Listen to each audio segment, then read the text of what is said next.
Cinema అయిన మహా. నేను మిస్టర్ బి నా మాట సూటిగా ఉంటది. మ్యాటర్ క్లియర్‌గా ఉంటుంది. మీరు చూస్తున్నారు mister B channel. Welcome to Monday test.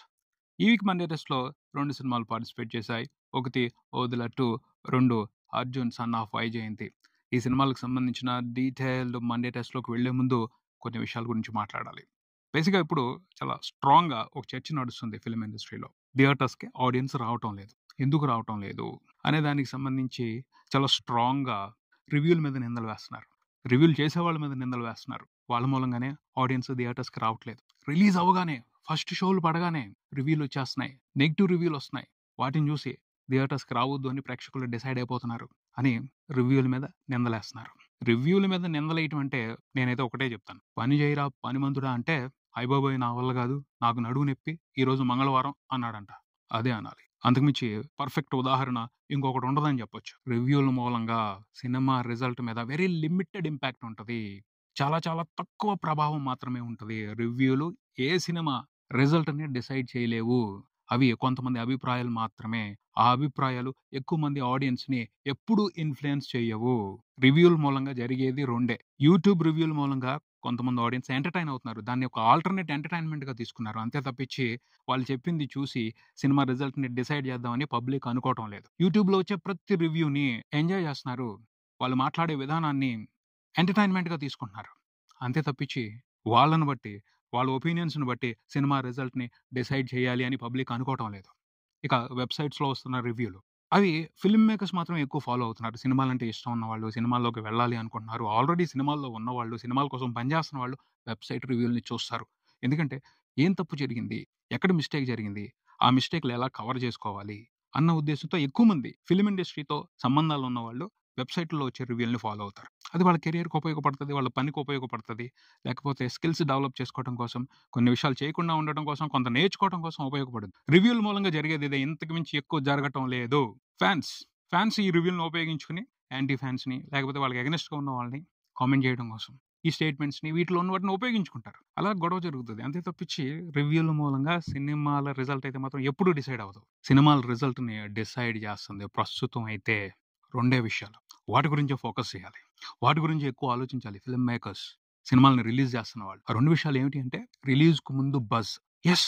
రిలీజ్‌కు ముందు సినిమా మీద ఎంత బజ్ ఉంటే, ఎంత క్రేజ్ ఉంటే, ఎంత హైప్ ఉంటే, ఎంత ఇంట్రెస్ట్ ఉంటే, ఎంత ఎమోషన్ ఉంటే అంత బాగా సినిమాకి ఓపెనింగ్స్ వస్తున్నాయి. కంటెంట్ యావరేజ్‌గా ఉన్నా సరే ఓపెనింగ్స్‌తోనో, వీకెండ్‌లో వచ్చే కలెక్షన్‌లతోనే సినిమాలు సేఫ్ అయిపోతున్నాయి. సో, ఇనీషియల్‌గా బజ్ క్రియేట్ చేయాల్సింది ఎవరు? రివీల్ చేసే వాళ్ళకి ఇనీషియల్ బజ్‌తో సంబంధం ఏముంటది? ఇనీషియల్ బజ్ క్రియేట్ చేసుకోవాల్సిన బాధ్యత ఫిల్మ్ మేకర్స్‌ది. ఎవరైతే సినిమా తీశారో వాళ్ళది. వాళ్ళ పీఆర్ టీమ్‌ది. వాళ్ళ ప్రమోషనల్ టీమ్‌ది. దాంతో రివీల్ చేసే వాళ్ళకి ఎటువంటి సంబంధం ఉండదు. ఏ సినిమాకైనా సరే ముందు ఓ మంచి బజ్ క్రియేట్ అయింది అంటే, పాట మూలంగా బజ్ క్రియేట్ అవుతుంది. ఎమోషనల్ స్టేట్మెంట్స్ ఇవ్వడం మూలంగా బజ్ క్రియేట్ అవుతుంది. కంటెంట్ మూలంగా బజ్ క్రియేట్ అవుతుంది. ట్రైలర్ మూలంగా బజ్ క్రియేట్ అవుతుంది. లేకపోతే ఇంకేదైనా ఇంట్రెస్టింగ్ ఎలిమెంట్ బయటికి తీసుకొస్తున్నారు. దాని మూలంగా బజ్ క్రియేట్ అవుతుంది. ఒక హైప్ క్రియేట్ అవుతుంది. ఒక ఇంట్రెస్ట్ క్రియేట్ అవుతుంది. ఇంట్రెస్ట్ ఎంత స్ట్రాంగ్‌గా ఉంటే, సినిమాకి ఓపెనింగ్స్ అంత స్ట్రాంగ్‌గా వస్తున్నాయి. ఓపెనింగ్ వీకెండ్‌లో వచ్చే కలెక్షన్‌లతోనే సినిమా సేఫ్ అయిపోతుంది. యావరేజ్‌గా ఉన్నా సరే. ఎంటర్‌టైన్‌మెంట్ యావరేజ్‌గా ఉన్నా సరే, కంటెంట్ యావరేజ్‌గా ఉన్నా సరే, ఒక పాట బావుంది అంటే, లేదా ఏవైనా కొన్ని ఎలిమెంట్స్ బాగున్నాయి అంటే, వీకెండ్‌లో సేవ్ చేసేస్తున్నారు. మొత్తం సినిమా బాగుండాల్సిన అవసరం లేదు. చాలా అమాయకంగా ఉంటున్నారు తెలుగు ప్రేక్షకులు. చాలా వరకు సపోర్ట్ చేస్తున్నారు. అంతకు మించి తక్కువైపోయి ఎంటర్‌టైన్‌మెంట్ ఇవ్వకపోతుంటే, కంటెంట్ లో గ్రేడ్‌లోను, లో క్వాలిటీలోను తీసుకొస్తుంటే వాళ్ళేం చేస్తారు? అందుకని రిజెక్ట్ చేస్తున్నారు. చాలా వరకు లిబరల్‌గా ఉంటున్నారు. చాలా వరకు అమాయకంగానే ఉన్నారు తెలుగు ప్రేక్షకులు. దాన్ని గూడా ఉపయోగించుకోలేక, దాన్ని గూడా సరిగ్గా అర్థం చేసుకోలేక చాలామంది ఫిల్మ్ మేకర్స్ తప్పులు చేస్తూ, పొరపాట్లు చేస్తూ, నిందలు మాత్రం తీసుకొచ్చి రివ్యూలు చేసేవాళ్ళ మీద ఏస్తున్నారు. ఎందుకంటే తేరగా దొరుకుతారు వాళ్ళు. వాళ్ళే ఏదో మొత్తం నాశనం చేసేస్తున్నారు అన్నట్టు మాట్లాడతారు. రివ్యూల మూలంగా ఎటువంటి నష్టం సినిమాలకి జరగట్లేదు. ఇది యాక్సెప్ట్ చేయాల్సిన నిజం. నచ్చినా, నచ్చకపోయినా. నెక్స్ట్ ఇంకొకటుంది. ఇది అసలైన పవర్‌ఫుల్ ఇంపాక్ట్ ఒక సినిమాని సక్సెస్ చేయటానికి సంబంధించి. అదేమిటి అంటే public talk, public opinion, public decision. అది రివ్యూ‌లకి అతీతంగా ఉంటది. రివ్యూలు నెగెటివ్‌గా వచ్చినా సరే, పబ్లిక్ డెసిషన్ వేరేగా ఉంటది. ఒక సినిమాని చూడటానికి సంబంధించి. ఎగ్జాంపుల్ 'దేవర'. 'దేవరా'కి అన్ని నెగెటివ్ రివ్యూలు పడ్డాయి. చాలా మంది నెగెటివ్‌గానే మాట్లాడారు. రిలీజ్‌కు ముందు నుంచి నెగెటివ్‌గా మాట్లాడారు. అయినప్పటికీ ఆ సినిమాకి సంబంధించి ఆడియన్స్ ఒపీనియన్ వేరుగా ఉంది. వాళ్ళు ఆ సినిమాని ఎంకరేజ్ చేయడానికి సంబంధించి చాలా స్ట్రాంగ్‌గా డిసైడ్ అయ్యారు. ఏ రివ్యూ ఏం చేయగలిగింది? ఏ నెగెటివ్ టాక్ ఏం చేయగలిగింది? ఏ నెగెటివ్ ఇంపాక్ట్ ఏం చేయగలిగింది ఆ సినిమా సక్సెస్‌ని? పంప బ్లాక్ బస్టర్ అవ్వలా? 400,00,00,000లకు పోయిన కలెక్షన్స్ రాలా? ఎలా వచ్చాయి? నెగెటివ్ రివ్యూలు ఏం చేశాయి అక్కడ? అలాంటి ఎగ్జాంపుల్ తీసుకోరు. అలాంటి ఎగ్జాంపుల్స్ అవసరం లేదు. రివ్యూలని ప్రేక్షకులు పట్టించుకోవటం మానేశారు. ఒక సినిమాని చూసిన తర్వాత వాళ్ళు డిసైడ్ అవుతున్నారు. పబ్లిక్‌లో ఓ టాక్ చాలా ఇంట్రెస్టింగ్‌గా స్ప్రెడ్ అవుతుంది. దాన్ని బట్టి వాళ్ళు సినిమా రిజల్ట్‌ని డిసైడ్ చేస్తున్నారు. థియేటర్‌కి రావాలా? వద్దా? అని వాళ్ళు డిసైడ్ చేస్తున్నారు. ఇక్కడ కూడా 2 రకాలున్నాయి. ప్రీ రిలీజ్ బజ్ ఇంట్రెస్టింగ్‌గా ఉంటే ఓపెనింగ్స్ వచ్చి సినిమాలు సేఫ్ అయిపోతున్నాయి. ప్రీ రిలీజ్ బజ్ ఇంట్రెస్టింగ్‌గా లేకపోయినా రిలీజ్ అయిన తర్వాత సినిమాలో కంటెంట్ వండర్‌ఫుల్‌గా ఉంటే ఖచ్చితంగా ఎంకరేజ్ చేస్తున్నారు. సైలెంట్‌గా సినిమాని పెద్ద బ్లాక్ బస్టర్ చేస్తున్నారు ప్రేక్షకులు. పబ్లిసిటీ కూడా అవసరం లేదు. మంచి హిట్ చేస్తున్నారు. ఎగ్జాంపుల్ 'అమరన్' సరిగ్గా పబ్లిసిటీ చేయలా. అయినప్పటికీ పబ్లిక్‌లో టాక్ ఆ సినిమాకి ప్రేక్షకుల్ని థియేటర్స్‌కి తీసుకొచ్చింది. చిన్న చిన్న సెంటర్స్‌లో కూడా 6 వారాల పాటు నడిచింది ఈ సినిమా. ఎక్సలెంట్ ప్రాఫిట్స్ తీసుకున్నారు సినిమాతో ఇన్వాల్వ్ అయి ఉన్న వాళ్ళందరూ కూడా. దానికేం చెప్తారు? కొంతమంది ఆ సినిమాకి నెగెటివ్ రివ్యూలు కూడా రాశారు. ఏముంది ఈ సినిమాలో? దీనికంటే మన తెలుగులో వచ్చిన సినిమాలే కొన్ని బాగున్నాయని చాలా స్ట్రాంగ్ స్టేట్మెంట్లు కూడా ఇచ్చారు. అయినప్పటికీ చాలా పెద్ద హిట్ అయింది సినిమా. నచ్చింది కంటెంట్. వాళ్ళకి నచ్చింది కంటెంట్. వాళ్ళు డిసైడ్ అయ్యారు ఆ సినిమాని ఎంకరేజ్ చేయాలి అని. ఎవరు కామెంట్ల గురించి పట్టించుకోలేదు. ఏ రివ్యూలు పట్టించుకోలేదు. వాళ్ళకి నచ్చిన ఎంటర్‌టైన్‌మెంట్‌ని వాళ్ళు ఆస్వాదించారు. వాళ్ళు చేయాల్సిన ఎంకరేజ్‌మెంట్ వాళ్ళు చేశారు. ఖచ్చితంగా ఇలాగే జరుగుద్ది. ప్రేక్షకుల డెసిషన్, ప్రేక్షకుల ఒపీనియన్ అది ఇంపార్టెంట్. అది డిసైడ్ చేస్తుంది ఒక సినిమా సక్సెస్‌ని. మీకు దమ్ముంటే ఆ ఒపీనియన్‌ని మార్చండి. ఆ ఒపీనియన్‌ని పాజిటివ్‌గా మార్చుకోండి. లేకపోతే ఆడియన్స్ డెసిషన్‌ని ఇన్‌ఫ్లూయెన్స్ చేయండి. కొంతమంది ఇన్‌ఫ్లూయెన్స్ చేస్తున్నారు. సేఫ్ అవుతున్నారు. బట్ బ్లాక్ బస్టర్స్ అయితే తీసుకోవట్లేదు. ఆడియన్స్ మీద ఉంది. మీకు కావాలనుకుంటే వాళ్ళతో ఫైట్ చేయండి. బట్ రివ్యూల మీద మా కామెంట్‌లు చేయడం అనేది కంప్లీట్‌గా చేతకంతనమే. వాళ్ళ వల్ల ఏం గాదు అది. ఈ ప్రాక్టికాలిటీ, ఈ వాస్తవం అందరికీ తెలుసు. అయినా సరే ఎవరో ఒకళ్ళ మీద నిందేయాలి. ఎవరో ఒకళ్ళని తప్పుగా చూపెట్టాలి. వీళ్ళని చూపెడుతున్నారు.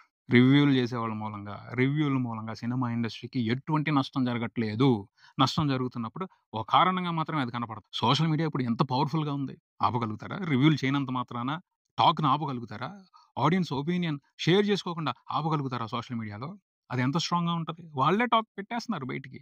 చాలా రకాలుగా సినిమా బావుంది, బాగాలేదు అని సినిమా చూసిన తర్వాత పబ్లిక్కే సోషల్ మీడియాలో వాళ్ళ ఒపీనియన్‌ని పోస్ట్ చేస్తున్నారు. వాటిని ఎలా ఆపగలుగుతారు? దాన్ని ఎలా కంట్రోల్ చేయగలుగుతారు? మీ వల్ల అవుద్దా? ఇప్పుడు వాళ్ళని పట్టుకోలేరుగా. వాళ్ళని ఆపటం వల్ల కాదుగా. సో, ఇక్కడ రెండే విషయాలున్నాయి. థియేటర్స్‌కి ఆడియన్స్‌ని రప్పించడానికి. ఒకటి వ్యాపారం కాబట్టి ఏదో ఒకటి చేసి జనాల్ని రప్పించుకోవాలి కాబట్టి ప్రమోషనల్ స్ట్రాటజీస్, హైప్ క్రియేట్ చేయడం, క్రేజ్ క్రియేట్ చేయడం, ఇంట్రెస్ట్ క్రియేట్ చేయడం, లేకపోతే ఎమోషనల్ స్టేట్మెంట్స్ ఇచ్చి సెంటిమెంట్‌తో కొట్టి ఆడియన్స్‌ని బుట్టలో వేసుకొని థియేటర్స్‌కి రప్పించడం. కంటెంట్ యావరేజ్‌గా ఉన్నా సరే ఆ రకంగా కొంతవరకు సేఫ్ అవ్వచ్చు. బట్ అల్టిమేట్ వ్యవహారం మాత్రం ఒక సినిమా సక్సెస్ అవ్వాలి అంటే బెస్ట్ కంటెంట్ కావాలి. క్వాలిటీ కంటెంట్ కావాలి. అది పెట్టుకోండి చేతిలో. బెస్ట్ కంటెంట్ చేతిలో ఉంటే ఏం ఆలోచించుకోవాల్సిన అవసరం లేదు. వస్తారు ఆడియన్స్ వద్దన్నా వస్తారు. వాళ్ళకి కూడా కావాల్సింది క్వాలిటీ ఎంటర్‌టైన్‌మెంట్. అది అల్టిమేట్ అసల. బెస్ట్ కంటెంట్ చేతిలో ఉన్నప్పుడు ఎవరికీ భయపడాల్సిన అవసరం లేదు. వద్దన్న సినిమా ఆడుద్ది. వద్దన్న బ్లాక్ బస్టర్ అవుద్ది. కమర్షియల్‌గా యావరేజ్‌గా ఆడినా, కమర్షియల్‌గా బొటాబొట్టి ప్రాఫిట్స్ వచ్చినా గౌరవం ఉంటది. అల్టిమేట్ రెస్పెక్ట్ ఉంటది. క్రియేటర్స్‌కి డబ్బులే కాదు, కీర్తి కూడా కావాలి కదా! అది దక్కుద్ది. మంచి సినిమాలు తీసినప్పుడు, మంచి కంటెంట్ చేసినప్పుడు. రెస్పెక్ట్ వచ్చినప్పుడు ఖచ్చితంగా మంచి అవకాశాలొస్తాయి. ఆ అవకాశాలను ఉపయోగించుకొని ఆ తర్వాత బ్లాక్ బస్టర్స్ కొట్టొచ్చు. బెస్ట్ కంటెంట్ అనేది మాత్రమే అల్టిమేట్ ఇక్కడ బెస్ట్ రిజల్ట్స్ చూడటానికి. యావరేజ్ కంటెంట్ తీస్తాం. అయినా జనాలొచ్చి సినిమాలు చూడట్లేదు అంటే అది సరైన వాదన కాదు. సరైన వివరం కాదు. సరైన వివరణ కాదు. రకరకాలుగా డిస్కషన్ జరుగుద్ది. ప్రతి చోట ఒక కన్క్లూషన్ దొరుకుద్ది. అయినప్పటికీ మనకి నచ్చే కన్క్లూషన్ కోసమే చూస్తాం. వాస్తవాన్ని అంగీకరించం. అదే పెద్ద తప్పు. వాస్తవాన్ని అంగీకరిస్తే అసలు ఇలాంటి పరిస్థితి ఉండదు. థియేటర్స్‌కి ఆడియన్స్ రాకపోవడం అనే మ్యాటరే ఉండదు. గత వారం రిలీజ్ అయ్యాయి. 'ఓదెల 2', 'అర్జున్ సన్ ఆఫ్ వైజయంతి' ఈ 2 సినిమాలకి ప్రేక్షకుల నుంచి గొప్ప రెస్పాన్స్ అయితే లేదు. వెరీ పూర్ రెస్పాన్స్ ఉంది. కొంతవరకు యావరేజ్ రెస్పాన్స్ అని చెప్పుకోవచ్చు. ఎందుకు అంటే కంటెంట్ ప్రేక్షకుల్ని ఇంప్రెస్ చేసేట్టు లేదు. లైట్‌గా మాత్రం ఇంప్రెస్ చేసేట్టు ఉంది. దానికి తగ్గట్టే కలెక్షన్స్ ఇచ్చారు. అంతే తప్పించి వాళ్ళ తప్పేమీ లేదు. రివ్యూలు చేసిన వాళ్ళ తప్పేమీ లేదు. కంటెంట్ క్రియేట్ చేసిన వాళ్ళదే తప్పు. ఇది ఒప్పుకోవాల్సిన నిజం. 'ఓదెల 2' మూవీ 10,00,00,000 బిజినెస్ వాల్యూతో మార్కెట్‌లోకి దిగింది. అంటే 10,00,00,000 షేర్ వస్తే సినిమా హిట్ అనిపించుకుంటది. 20,00,00,000 గ్రాస్ రావాలి. మూవీ టీమ్ అఫీషియల్‌గా ఒక పోస్టర్ వదిలింది. వీకెండ్ 4 రోజుల్లో గురువారం రిలీజ్ అయింది సినిమా. 4 రోజుల వీకెండ్‌లో టోటల్‌గా రిపోర్ట్ చేసిన గ్రాస్ నియర్లీ 9,00,00,000 ఉంది. షేర్ 4,500,00,000 ఉంటది. సినిమా ట్రాకర్స్ లెక్క ప్రకారం అయితే 8,500,00,000 గ్రాస్ కూడా రాలేదు. ఓ 5,00,00,000 వరకే గ్రాస్ వచ్చిందని మాట్లాడుతున్నారు. ఓకే. మూవీ టీమ్ అఫీషియల్‌గా వేసుకున్న పోస్టర్‌ని బట్టే లెక్కలు మాట్లాడుకున్నా సరే 9,00,00,000 గ్రాస్‌కి 4,500,00,000 షేర్. హిట్ అనిపించుకోవాలంటే ఇంకా 5,500,00,000 షేర్ రావాలి. మండే రోజున సినిమా కలెక్షన్‌లు చూస్తే అదొచ్చే పరిస్థితి కనపట్లేదు. నష్టాలు తప్పించుకునే పరిస్థితి కనపట్లేదు. ఇంకేముంది చెప్పడానికి మండే టెస్ట్‌లో 'ఓదెల 2' ఫెయిల్ అయింది. 'అర్జున్ సన్ ఆఫ్ వైజయంతి' ఈ సినిమా పరిస్థితి కూడా ఆశాజనకంగా లేదు. మాట్లాడుకుంటానే ఉన్నాం. వీకెండ్‌లో సినిమా అంతా కలిపి ఓ 6 కోట్ల షేర్ మాత్రమే చూసింది. మండే రోజున, సండే రోజున వచ్చిన కలెక్షన్ల కంటే డ్రాప్ 60% ఎబోవ్ ఉంది. సండే వచ్చిందే 1,30,00,000 షేర్. అందులో 60% డ్రాప్ అంటే 50,00,000 కంటే తక్కువ షేర్. 50,00,000 అంటే కష్టమైన విషయం. ఆ నెంబర్ చెప్తుంది ఆడియన్స్ సినిమాకి సంబంధించి ఇంట్రెస్ట్‌గా లేరు అని. వీక్ డేస్‌లో సినిమా పెర్ఫార్మ్ చేయడం కష్టం అని. సినిమా బిజినెస్ టార్గెట్ చాలా పెద్దది. 22 కోట్ల వరకు షేర్ రిపోర్ట్ అవ్వాలి. 40 కోట్ల వరకు గ్రాస్ రిపోర్ట్ అవ్వాలి. వచ్చే పరిస్థితి కనిపించట్లా. హిట్ అనిపించుకోవాలి అంటే సినిమా ఇంకా 13.5 కోట్ల షేర్ వెనక్కి తెచ్చుకోవాలి. దాదాపు 26 కోట్ల గ్రాస్ చూడాలి. అదైతే అసాధ్యమని అనిపిస్తుంది. ఈ సినిమాతో బిజినెస్‌లో ఇన్వాల్వ్ అయిన వాళ్ళు దాదాపు 10 కోట్లకి తగ్గకుండా నష్టం చూసే పరిస్థితి. ఇంకేముంది చెప్పడానికి, ఇంకేముంది మాట్లాడటానికి. మండే టెస్ట్‌లో Arjun son of Vyjayanthi movie కూడా ఫెయిల్ అయ్యింది. మంచి అవకాశాన్ని తెలుగు ఫిల్మ్ ఇండస్ట్రీ చక్కగా వేస్ట్ చేసుకుంటుంది. హాలిడే సీజన్‌ని ఇలా వేస్ట్ చేసుకోవటం మాత్రం దారుణం అని మాట్లాడాలి. ఆడియన్స్ అయితే ఇంట్రెస్టింగ్‌గానే ఉన్నారు. ఉపయోగించుకోవట్లేదు. ప్లాన్ చేసుకోలేదు అసలు ప్రాపర్‌గా ఈ సీజన్‌లో రావాలి, ఆడియన్స్‌ని ఇంప్రెస్ చేయాలి, మంచి ఎంటర్‌టైన్‌మెంట్ ఇవ్వాలి, మంచి ప్రాఫిట్స్ తీసుకోవాలి అని ప్లాన్ చేసుకోలేదు ఫిల్మ్ ఇండస్ట్రీ. అందరూ ఒకేసారి వస్తున్నారు. ఐపీఎల్‌కి భయపడుతున్నారు అని రీజన్ చూపెడితే మాత్రం అంతకుమించిన దారుణం ఇంకొకటి ఉండదు. ఐపీఎల్‌దే థియేటర్‌కొచ్చి కూడా ఐపీఎల్ స్కోర్ చూసుకుంటూ సినిమాని చూస్తారు. సినిమా కంటెంట్ బావుంటే, సినిమా ఇంట్రెస్టింగ్‌గా ఉంటే. ఇంతకుముందు జరిగాయి కొన్ని సీజన్స్‌లో. ఎప్పుడూ ఐపీఎల్ ఉంటది. ప్రతిసారి దానికి భయపడితే ఎలాగా? సినిమా ఇండస్ట్రీ ఎన్ని ఆటుపోట్లనైనా ఎదుర్కోగలదు. బెస్ట్ కంటెంట్ ఉంటే. బెస్ట్ కంటెంట్ ఎలాంటి అడ్డుగోడలనైనా తొక్కి పారేస్తది. సినిమా ఇండస్ట్రీ వేరేదో ఎంటర్‌టైన్‌మెంట్ వస్తుందని తగ్గటం, ఆగటం అయితే కరెక్ట్ కాదు. ఈ పరిస్థితిలో మార్పు రావాలి. ఇది ఇక్కడికి. మరో వీడియోతో మళ్ళీ కలుద్దాం. ఈ వీడియో మీకు నచ్చితే లైక్ చేయండి, మీ ఫ్రెండ్స్‌తో షేర్ చేసుకోండి, మీ అభిప్రాయాన్ని కామెంట్ చేయండి, ఈ ఛానల్‌ని సబ్స్క్రైబ్ చేయండి. నేను mister big. Keep watching mister B channel. Thank you.